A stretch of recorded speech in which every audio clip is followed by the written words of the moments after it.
we think of working scientists, we often get images like these.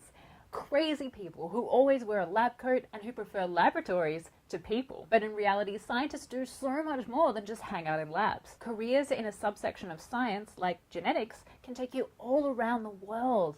And because genetics is really just emerging as a field, there's a growing demand for trained geneticists. Geneticists do sometimes work in labs, but they also work in hospitals, in the police force, and at drug companies. Genetic counselors work closely with people to help them understand genetic diseases. And clinical geneticists are clinicians or doctors who work closely with people, diagnosing genetic diseases in babies before they're born, testing parents and parents-to-be for gene mutations they may be carrying, and confirming a diagnosis with genetic testing. We spoke to 5 different people about their amazing careers in genetics. Let's hear what they had to say. Hi, my name is Alex D'Angelo. I'm an instructor and genetic counselor here at LSU Health in New Orleans.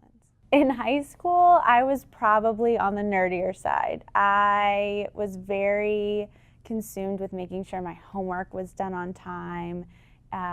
Probably in certain classes more than other. I was always more interested in my genetics and anatomy classes versus, English and language arts type of stuff, or history. And then physics just kind of went right over my head. But yeah, I was probably on the nerdier side. Genetic counselors are kind of like interpreters or translators for a lot of people. So we take really complicated medical and scientific information and try to make it easy to understand so that people can make really informed choices about their reproductive health or what type of genetic testing they want to do for them and their families. I get to work with all types of people. Patients who are coming in because they might have a hereditary cancer syndrome, which increases their risk and their family members' risk for certain types of cancers.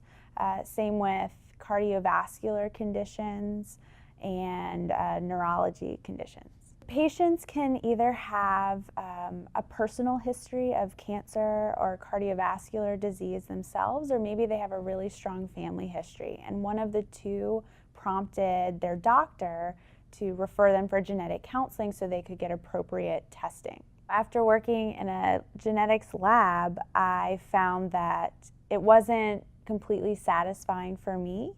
I wanted to establish relationships with families and feel like I was helping people a lot more. Genetics is important because we can get in the front end of diseases and try and figure out who's at risk and do preventative surgeries or other procedures or prescribe medications, or sometimes as simple as just avoid certain activities to prevent certain things from happening.